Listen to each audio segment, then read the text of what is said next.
I shot him 6 times, echoes in the night. Still he kept moving, something ain't right. Shells hit the concrete, blood on the line. Fear in the air, yeah, it's horror time. Welcome to the channel where the shadows stay alive. Sit back, hit subscribe. What's going on, horror fanatics? I'm Marcus. Welcome to our Shot Him 6 Times YouTube horror movie channel. In this video, I will be discussing Scream 7 and the 2 leaked TV spot trailers that came out late last night.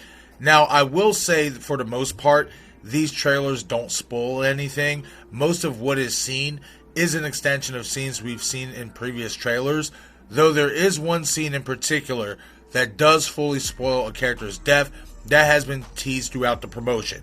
So if you don't want to be spoiled on that or anything in these TV spot trailers, turn back now as this video may not be for you.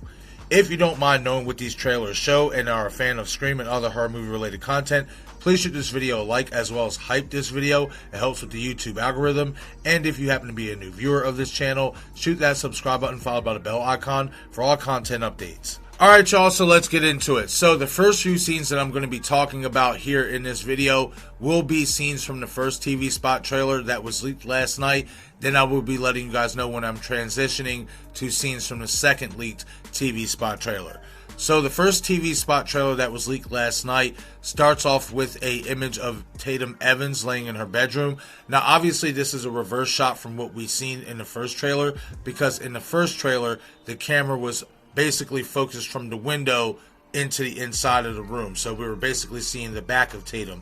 Here we get an up close shot of her texting on her phone, and then we briefly cut to a scene of seeing Sydney, her mother, walking out of her room. So obviously there's going to be some type of interaction between these two in this moment. And I will also point out that in the original trailer it did tease with the window shot that somebody might be coming through Tatum's window to pay her a visit. I think it could be her boyfriend Ben, because that obviously would be a tie-in and an homage to Billy Loomis doing the same to her mother Sydney in the original film. We then get another moment of Sydney and Tatum, and it seems like Tatum is putting on Sydney's jacket that we've seen her wear in Scream 2, that brown leather jacket, and Sydney seems to be admiring her in this moment, and it seems like there's definitely going to be some wholesome moments between the two, but I also think there is going to be some contentious moments between the two.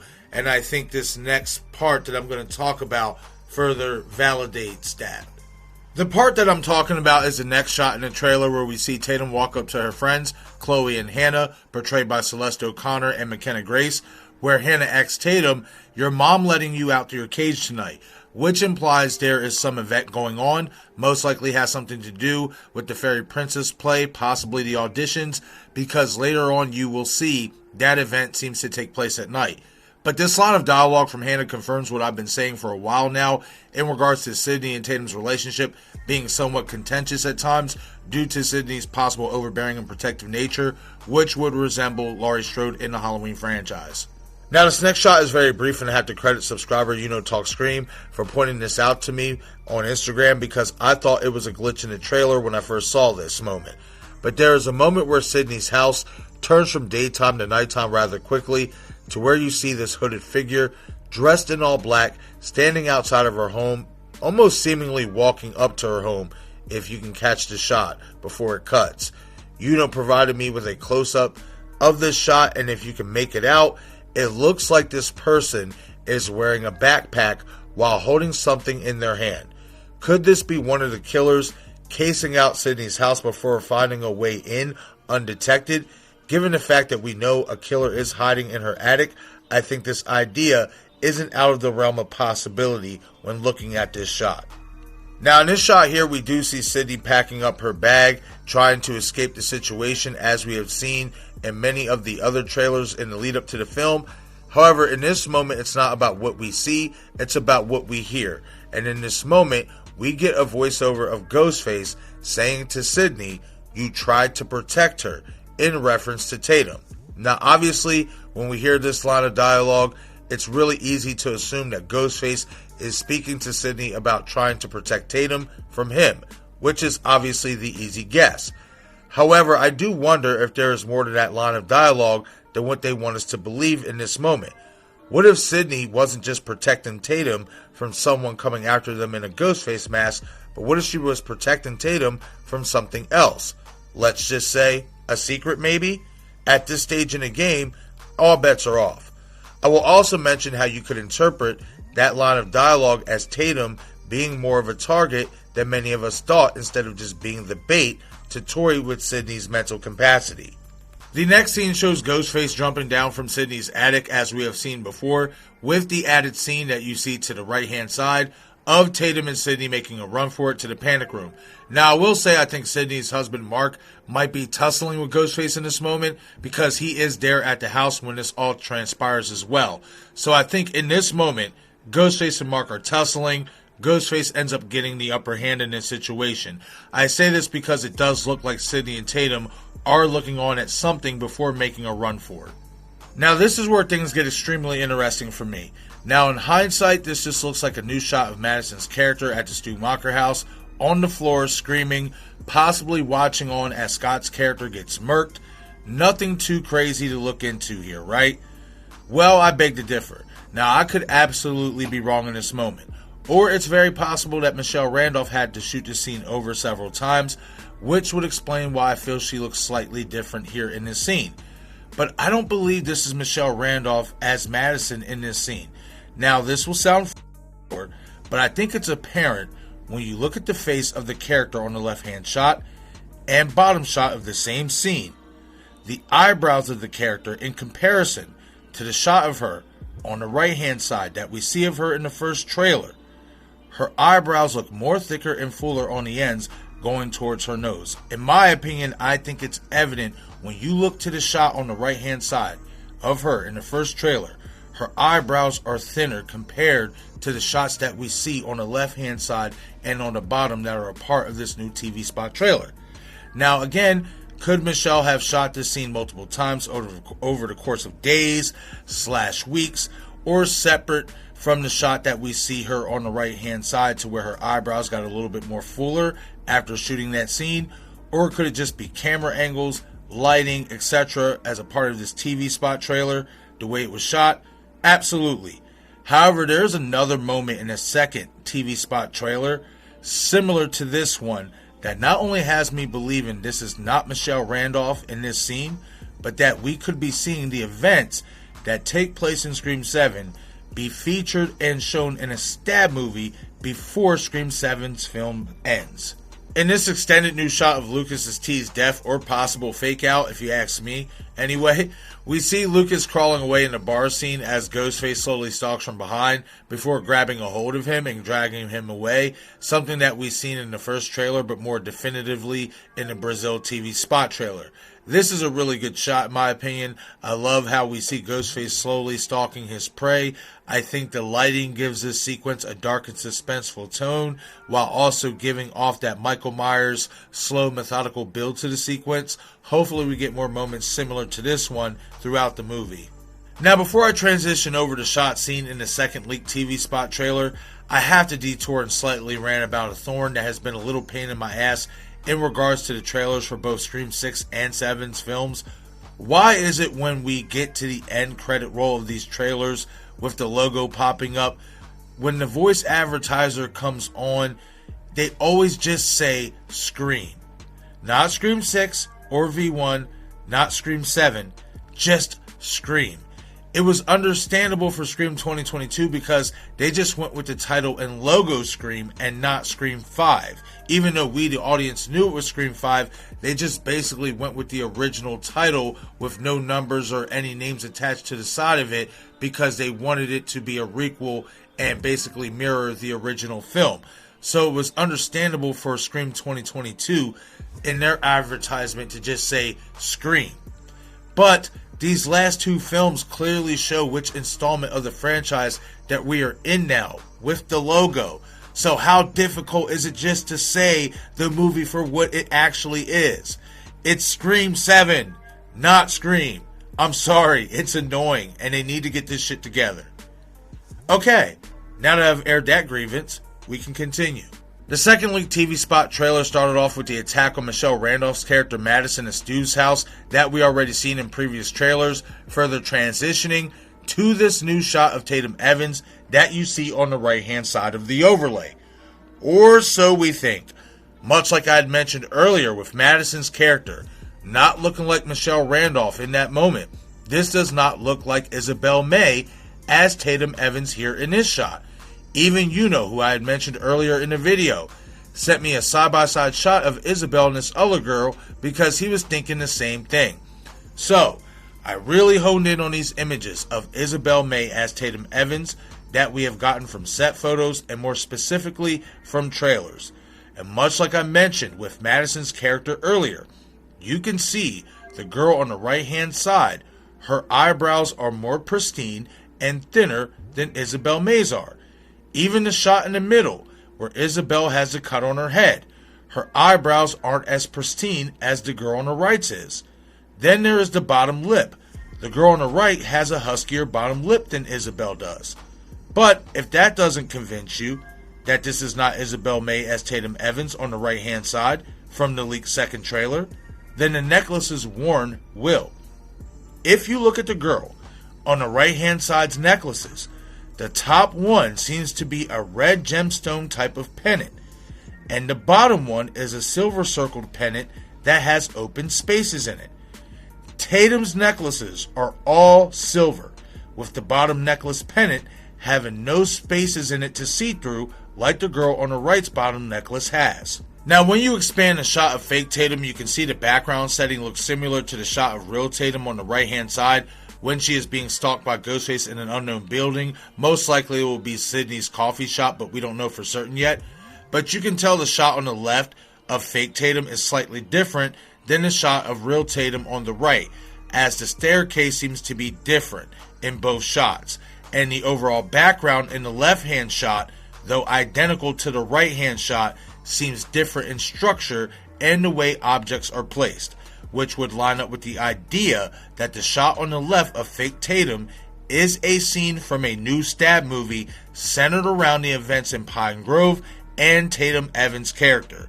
We know for a fact, thanks to seeing Stab 1 at the beginning of Scream 2, that Stab movies slightly alter scenes and moments that slightly differ from how the actual events and scenes played out.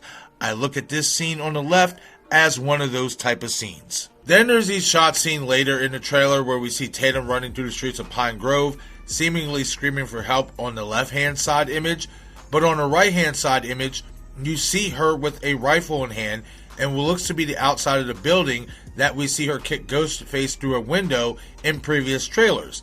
Now again, the right hand shot does not look like Isabel May to me, and she is holding a rifle, something we have not seen from the character in any other footage that has been released thus far. You have to ask yourself if this is really her, and this scene is right before she kicks Ghostface through a glass window, because it looks like it's that same location, at least from my peripheral. If she has a rifle in that moment, why not just use that? And where is this rifle in any other shot? I think this image to the right hand side further validates that this is not Tatum Evans, and that we could be seeing the events of Scream 7's movie playing out in a Stab movie that will focus a story on Tatum Evans. I will further elaborate on this idea in a future theory video before the movie releases. Alright y'all, so now we get to the creme brulee part of this second TV spot trailer, and in a shocking visual, we see a picture of the OG5 of Scream 1996, which is originally a production photo of the cast that was taken back then. What makes this visual so shocking is that the picture is sitting in the room of the alleged escaped mental patient that Gail goes to investigate. As y'all can see, the drawings in the background on the wall from this mental patient that was showcased in the Legacy TV spot trailer. This is very interesting that this picture was chosen to be attached to this setting, because now it begs the question, is the killer, patient, or both the person who took this photo way back in 1996? The fact that they are using the photo in this scene, if it stays in the final cut of the movie, opens the door for that question to be asked. Some will say this has to be Stu Macher's room because of that picture being there, and that this is another indication that he is the escaped mental patient. However, I don't think that's the case, as I now believe we are being tricked to believe that this room is the room of the escaped mental patient, when in reality, this room belongs to someone else, not named Stu, that we are quite familiar with. I will leave it at that until I further elaborate in a future theory video. I will also quickly note this production image of the OG5 is a subtle homage to I Know What You Did Last Summer 2025, and the fact that we've seen a production photo of their Core 4 cast displayed on Julie James's mantle in the film, with Ray's character being moved out of frame being the only difference when comparing the images. Now, before I remove the black overlay, I will notify you guys this is the scene where I talked about at the beginning of the video, where, in my opinion, we get it confirmed that one of these characters is going to die, much like it was teased in the promotion throughout the lead up of the movie. In this TV spot trailer, I believe it confirms that a particular character is going to definitely die. So if you don't want to be spoiled on that, turn back now before I lift the black overlay. This next shot is an extended scene of the attack on Mark Evans, Sydney's husband.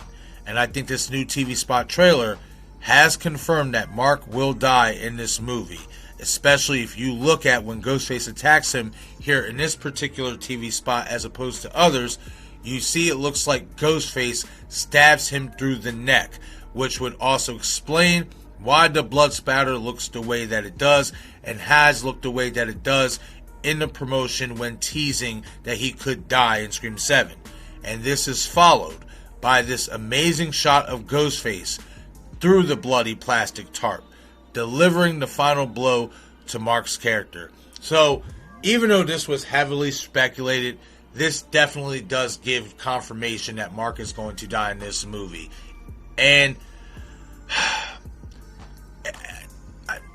it just, again, feels like Ray from Halloween 2018. Hopefully by the time we get to the movie, we get to see more of this character, and we actually get to see this character grow a little bit before they kill him, and we actually like him. But based on what I've been seeing in these trailers, it's like we're hardly going to get to know him. We're only going to see him for a few scenes. He's only going to interact with Sydney and Tatum for a few scenes, and then boop, he's done. He's gone. And I don't agree with that. But hey, who am I? You know, I'm just a guy who likes talking about these movies and creates content doing so.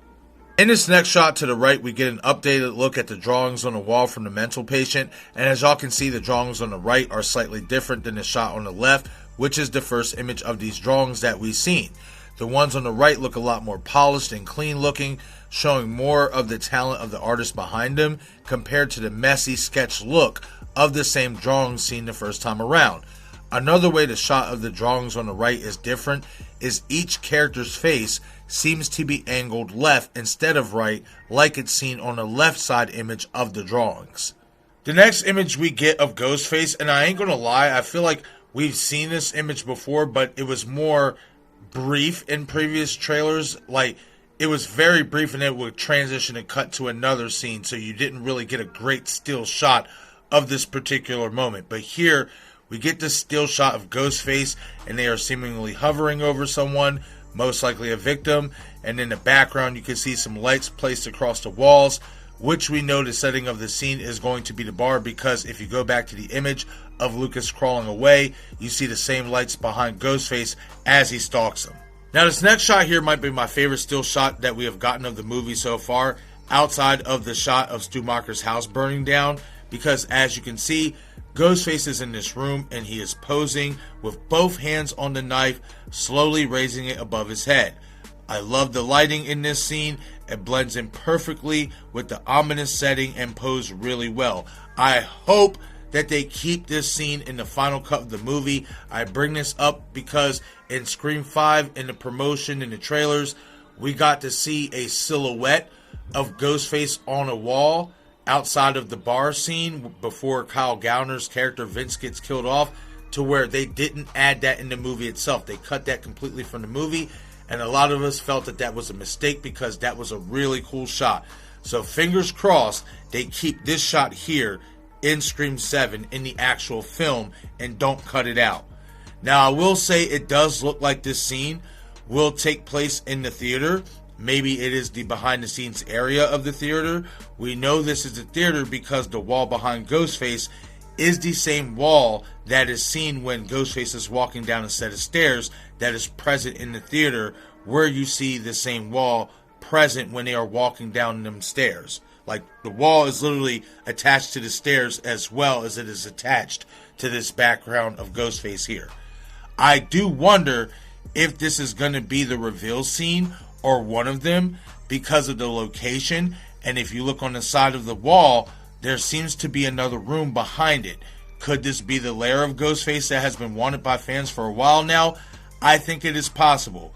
Circling back to the way that Ghostface is posed in this scene, the pose is clearly a callback to Stu Macher's character, as he would do the exact same pose when attacking his victims in the original film.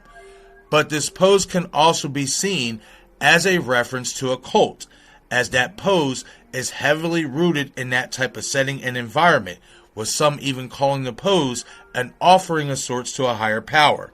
When you take into account the promotion for Scream 7 linked itself to the Traitors TV show, a show that is centered around cult-like activities, seeing Ghostface hold this pose isn't just a sign of Stu Macher's potential return, alive and in the flesh, but it is also a sign that the cult of Ghostface could be coming with him to wreak havoc on the small town of Pine Grove, Indiana. And in the final shot of the second trailer, we see Sydney urgently hug Tatum as she runs into her running out of a building. If you look closely at the door of this building, it confirms this scene will be taking place at the theater, as you can see the Fairy Princess play poster labeled on the door. I think it's safe to assume this happens after Sydney gets her first phone call from Ghostface at her office, and after Hannah gets killed off as the victim who is seen hanging from the ropes in the featurette for the film at the theater. If that is the case, then I think this further confirms my theory that the attack that happens at Stu's house will not be the opening of the movie, because it's been all but confirmed that Sydney's first phone call doesn't come until a few scenes into the movie. And the "I'm gonna burn it down" dialogue spoken by Ghostface, if it is spoken in that first phone call, that proves the event at Stu's hasn't happened yet, because no one's going to say they're going to burn something down after the fact that they have already done it.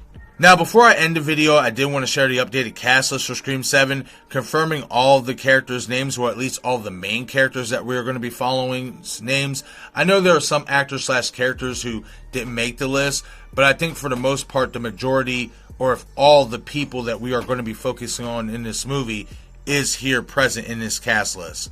Now, I don't know about y'all, but I think it's funny that we have a character with the first name Ben, a character with the last name Willis, and another character with the last name Rivers, which in my opinion is a subtle nod from Kevin Williamson to another 90s slasher that he wrote, the original I Know What You Did Last Summer, as the killer in that movie's name is Ben Willis, who was tossed in the river and left for dead by the teens who thought they had killed him with their vehicle beforehand. Something else interesting in regards to the cast list is, besides McKenna Grace and Joel McHale's character names, you see a green check mark. I don't know if that is supposed to be a subtle clue or hint that their characters will die in Scream 7 or not, but it is interesting that they are the only two who have that green check mark besides their names, while also being the only two characters in the trailers whose death teases look more confirmed than teased. But alright everyone, that is it for this breakdown of the 2 leaked TV spot trailers for Scream 7. Leave a comment down in the comment section below with your thoughts and opinions. What are your thoughts on these 2 trailers? Do you like how we get a little bit more detailed description on what the mother-daughter relationship of Sydney and Tatum Evans look like without giving too much away? Speaking of Tatum, what do you make of my discovery that the girl seen multiple times in the second TV spot trailer is not Isabel May portraying the character of Tatum Evans in those scenes? And with this discovery now out in the ether, how do you think the quote-unquote fake Tatum Evans will factor in the Scream 7 story when it is all said and done? Once again, I'm Marcus, and this is iSham 6 Times YouTube Horror Movie Channel. Follow me on all of my social media platforms. Thank you all for watching.